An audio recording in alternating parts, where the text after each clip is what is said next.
Good morning, Karen from Quantum Heart Awakening. This will be a daily collective check-in.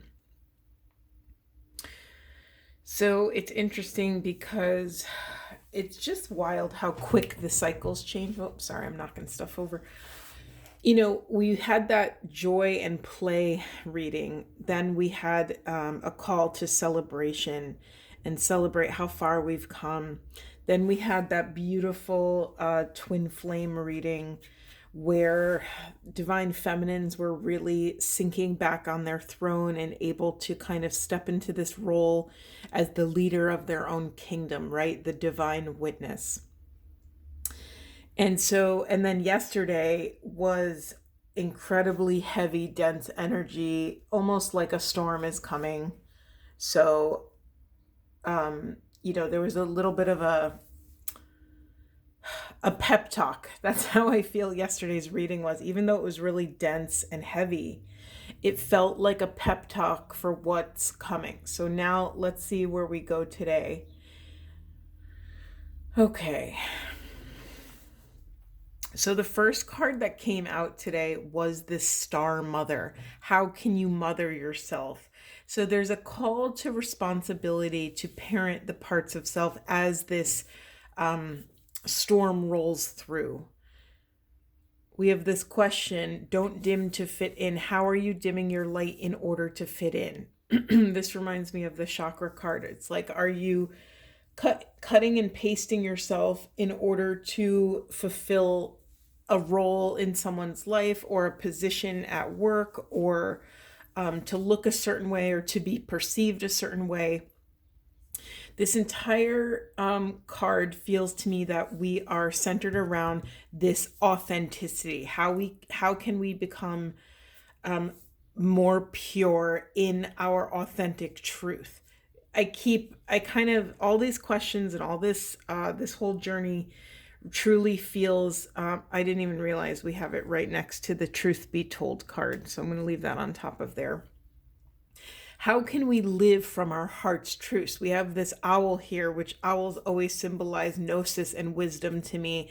And we have this cage of the owl's chest burst wide open with these beautiful red petals flowing out of it. To me, it's like, how can you unleash your truth and live a more authentic life? And the product of that is, or a symptom of that is freedom and sovereignty. It's a really beautiful, beautiful thing. Excuse me. Okay, yeah, I'm just going to ask these questions. Again, this came up in a different reading. We have the crumbling. What are you clinging to?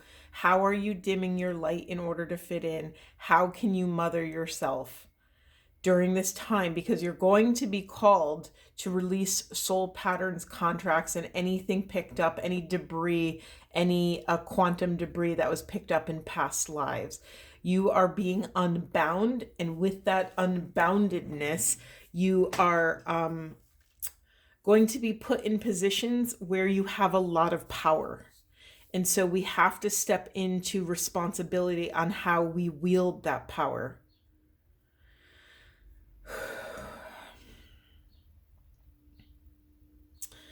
Yeah, this is another rite of passage, as many times moments of chaos are. We are being called to come into deeper focus as we face the mystery and step deeper into divine alignment. It's covered right now, but this stairs card keeps coming up, and it reminds me of, okay, again, calling spirit back. Forgive me, you're going to hear me say the same things over and over and over again, because the prescription for the situation is usually the same. So you're going to hear me say these things. Again, we are training self to be able to access discernment and intuition so that we can take another step forward that's in alignment with our soul. I just realized we have this, the stairs card, the direction. We also have this kind of winding road. It says, keep going. It kind of reminds me of the yellow brick road in The Wizard of Oz. So that's kind of bringing out, and also it's right next to dreams. And, yeah, the Wizard of Oz was when Dorothy kind of fell asleep, right?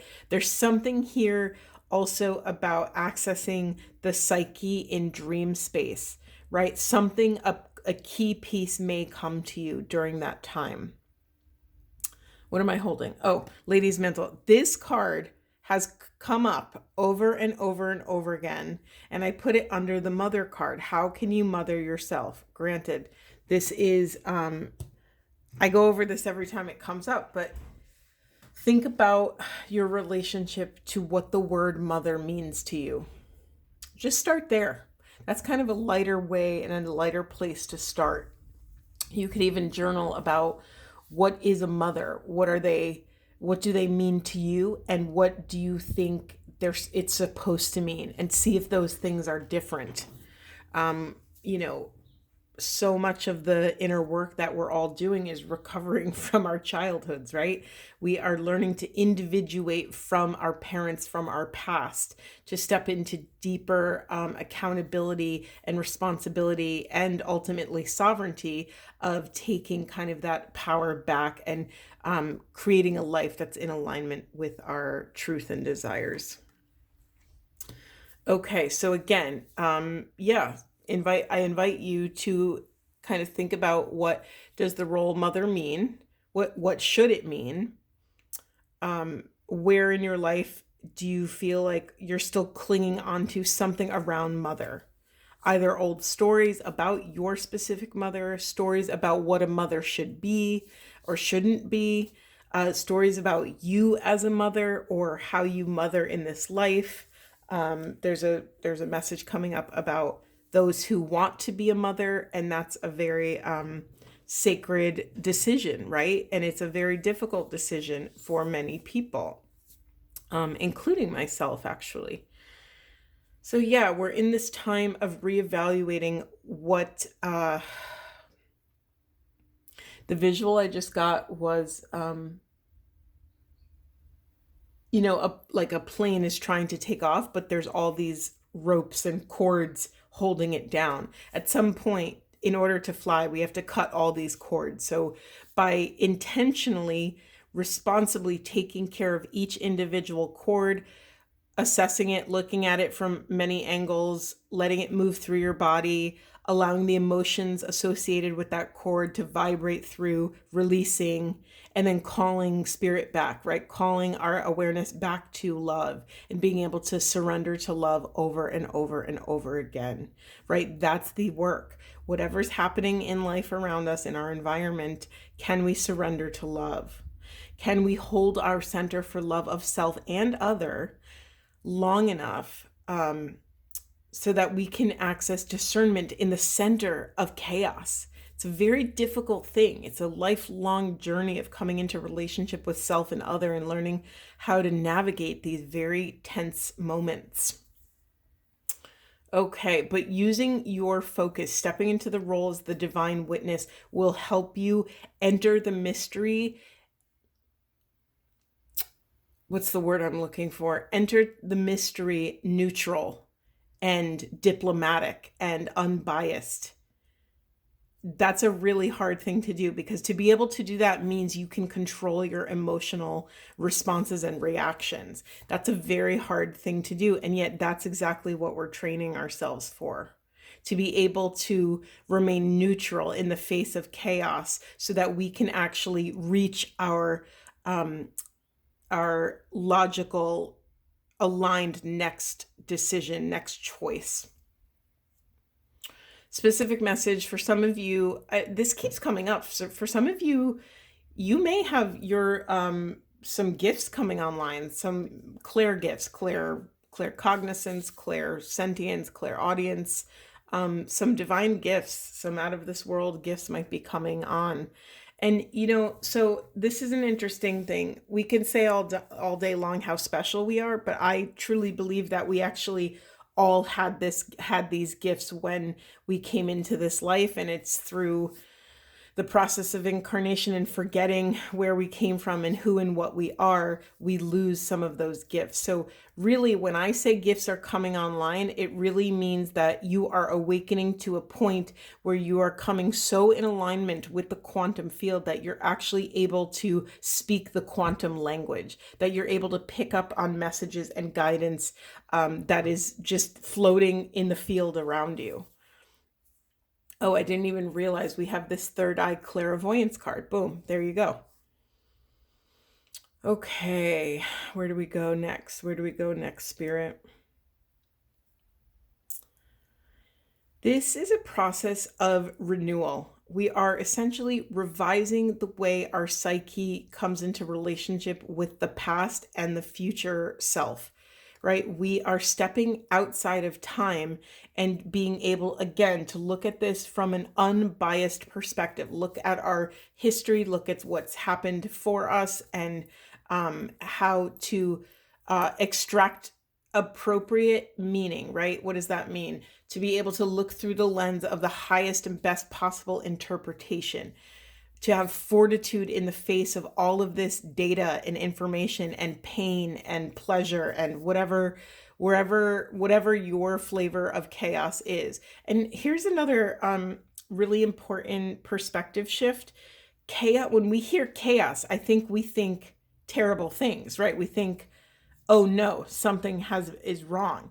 However, chaos could also be a frenzy of delights. Chaos is just anything that takes us off our center. So I think that's important to remember, that too much pleasure, too much joy, too much happiness is also in essence sort of out of balance. So again, we are coming into this ability to temper our experiences so that we don't get swept up off of so that we don't get knocked off kilter, right? So that we can access what is the aligned next step. Because, hey, listen, too much pleasure can also completely dull our ability to discern reality, right? It's very common. They say never make big decisions when you're like riding a high, and only you can make that judgment for you. Some people have the ability to transmute that energy, that very peak high experience energy, very quickly, and are able to make aligned choices for themselves. No one can tell you what that moment is. Only you can discern whether or not you're making choices that are in alignment with your deeper truth, not just the truth of the moment, not what's true on a Tuesday, but what's true forever, right? This greater truth. Yeah, we're being called to dig down a few layers. We're being called away from surface living, because where does the heart lie? It's like at the core of our center.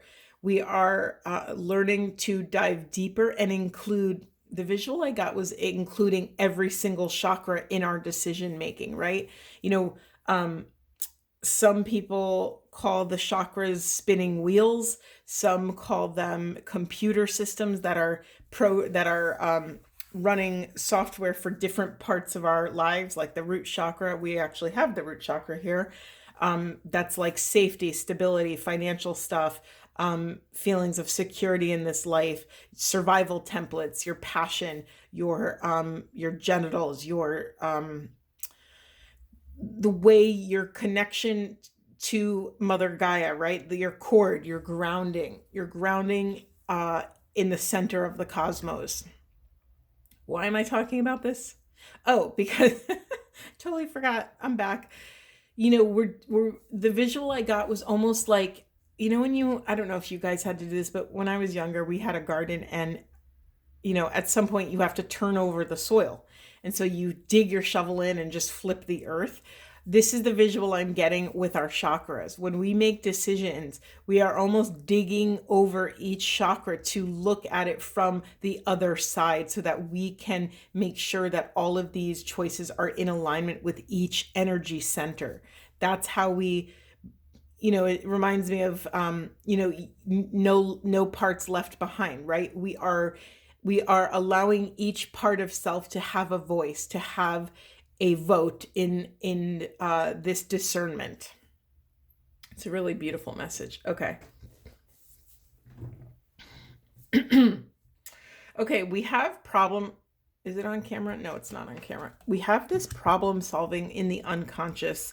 And so for me, again, when you are not standing in your authentic truth, your ability to resolve problems is diminished or even blocked completely. So of course, and that makes sense, and rightfully so. It should be blocked because you're not moving in truth, right? You're not moving in pure, authentic expression. It's funny, right under that was the throat chakra, communication. Why can't I pick this up? Okay, what else is here? So going back to the mother theme, we have this orphan card. This, picture yourself as an archaeologist, and you are going back to a sacred site and you are excavating these sacred parts of self. You are quite literally carving and digging and dusting with that fancy archaeology duster thing that they always use. You are going back and excavating the parts of self that have been abandoned, that have been orphaned, that have not been properly mothered in some way or parented in some way. This is intense. And then just look at these two cards together: chaos and conflict and orphaned. I honor for many of you that a lot of stuff may come up or has come up. I'm assuming you already know if this is active for you. It's, I think, a very hot button for many people, very high triggery thing. So take the time you need to properly support each part that's coming up. And mind you, this work does not show up all at once. This work unfurls and blossoms slowly like a flower. So you're not going to get the full blossom. You're not going to get the full spectrum of this, the view of what has happened. Excuse me. We have this repetition card in the reverse. There's some of you that are annoyed that you're back here again. And I have compassion for that. And I have to hold the container of this work. That the repetition is what's going to get you to break through to the other side. So surrender the judgment of where you are. Surrender any sort of self-criticism over, you failed because you're back here again. It's just false. It's all an illusion. If you're getting the same lesson over and over again, it means you haven't learned it, or there's something that you missed, or there's a really beautiful piece of the puzzle within this situation. So go really slow. I know I talk about this stuff very fast and I kind of mention very dense topics in passing, but the actual work to mother yourself, to evaluating where you have, made yourself smaller in order to fit this situation, in order to survive. These things are massive root chakra and third chakra self-confidence things. You are quite literally dismantling your self-esteem, looking at all the pieces that you left behind, looking where other people left pieces of you behind, and parenting every single part of that, of all the pieces of self, honoring them, listening to them, cherishing them the way they deserve to be cherished. And when you're ready, and only when you're ready, starting to rebuild. I'm doing this. Can you see it's not on camera, but I'm doing this motion. Starting to rebuild in a way that is kind, that honors each part, that sanctifies each part of self, so that when you rebuild in wholeness. you never have to go back there and do that work again. I mean, let's take that with a grain of salt, because sometimes we do have to go back and do that work again. However, if you give these issues the love and time and space they rightfully deserve, then more often than not, we make our peace with that conflict and we don't have to go back there. And because of that, the chaos, that flavor of chaos does not show up again. If you could see this, this really interesting card, it looks like a zebra who has almost cow or giraffe like skin, and there's flakes of the skin flaking off. So again, there is this like shedding of this false layer of self, or shedding of this protective layer, this layer that was your armor, right? This armoring. We are in the process of de-armoring. We are taking quite literally off our armor, laying it to rest, right? We are no longer in times of war. We are in times of peace. This message came up a couple days ago. What does you still have all the skills that you learned in this life when you had to be armored, but now this is a time of peace. Let your armor rest. Let your body rest. Taking off all that armor can be jarring to the system, right? Armor is heavy.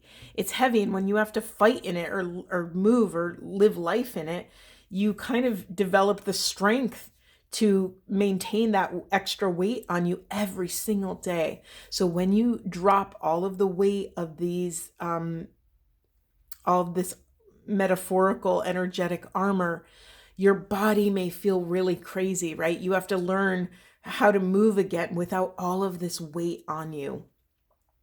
This is a sacred process of dismantling. Treat it as such. Do not rush through it. By slowing way down, you are achieving this. I'm struggling to find the words. Access this fortitude in this process. This is another version of the dark night of the soul. This is another rite of passage. Again, how you're being called. How can you mother self? Are you actually taking care of each part, or are you rushing through and moving forward because you don't want to do the work? Here's another message here. This was in the unconscious. We have the observer. So some of you, your job is to actually only observe, and you're pushing it into the unconscious, meaning you are so, you have such a strong desire to fix and to solve and to dismantle and cut and paste and learn and da-da-da-da. Your hardest work may be just sitting on your throne and leaning into the role as the divine witness. It's funny, right under the observer, we have clean it up. You can't make this stuff up. All right, let me move these. Wow, beautiful, crazy reading. I mean, the message is very clear.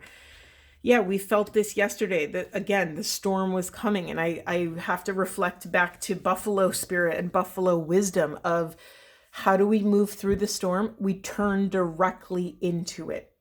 This is how we fully rebirth a new self. This is how we release all the cords and what is holding us down. And this is how we give space to integrate these new truths. It might take you 1 month or 10 years to integrate something.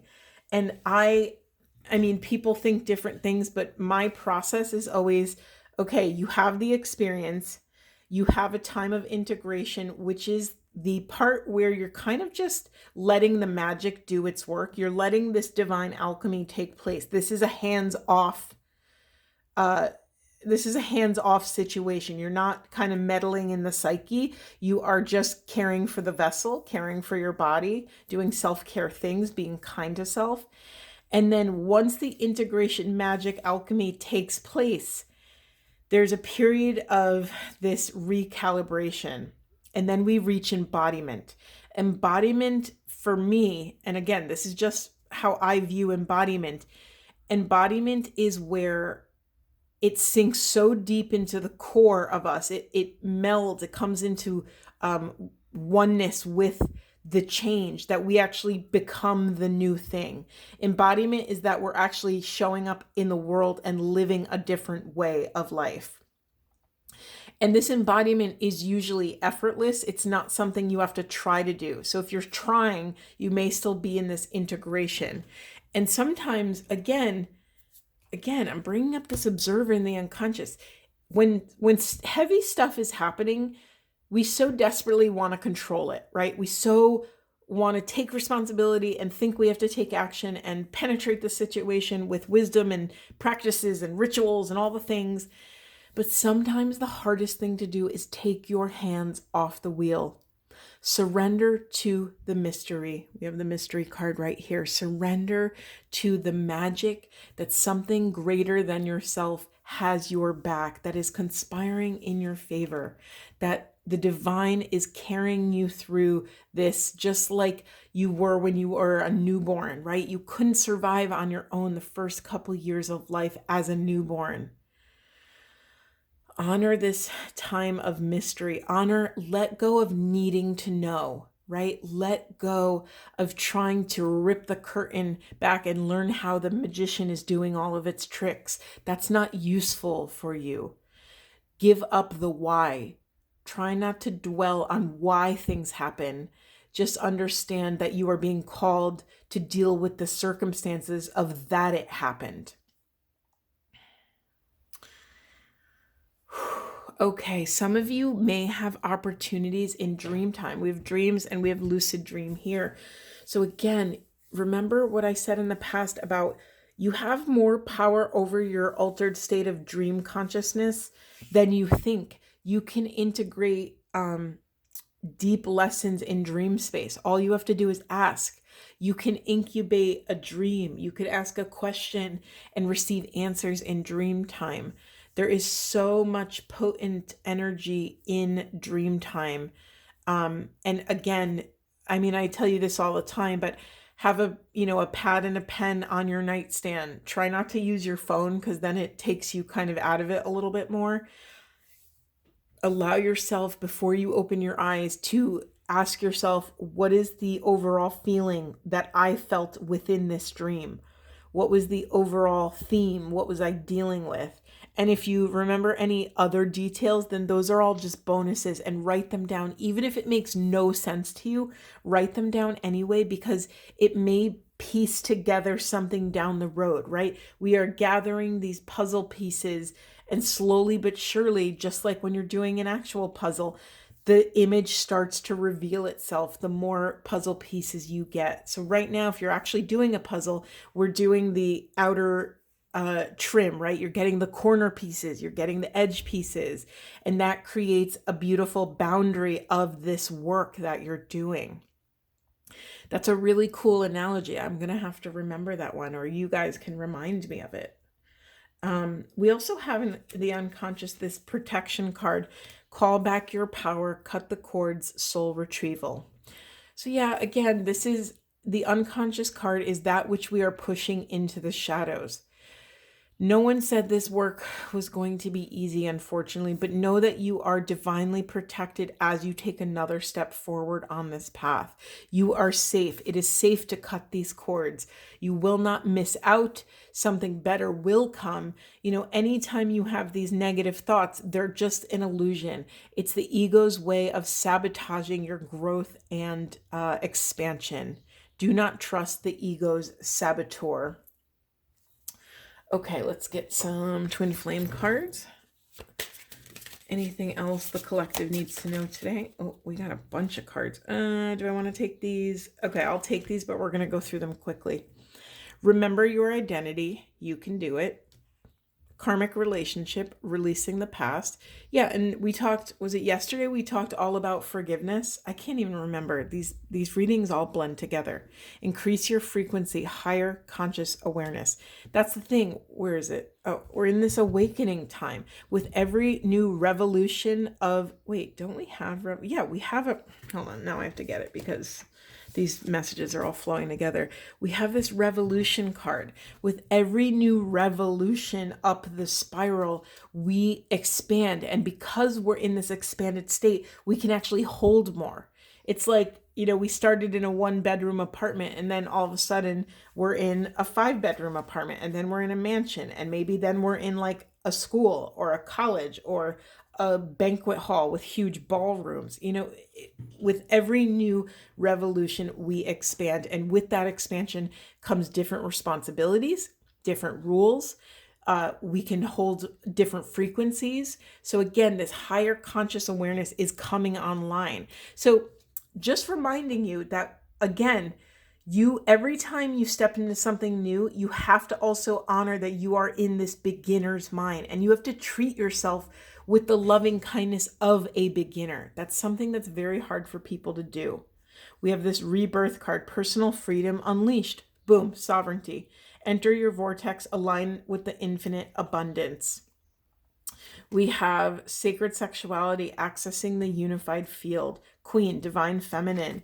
We have clearing karma and kundalini awakening. We have 2 karmic cleared. I can't talk. We have 2 karma clearing cards, which is very interesting to me. So again, if you were in the mindset of like karmic relationships, yes, those are external things that we can let go of. We can forgive self and other and release.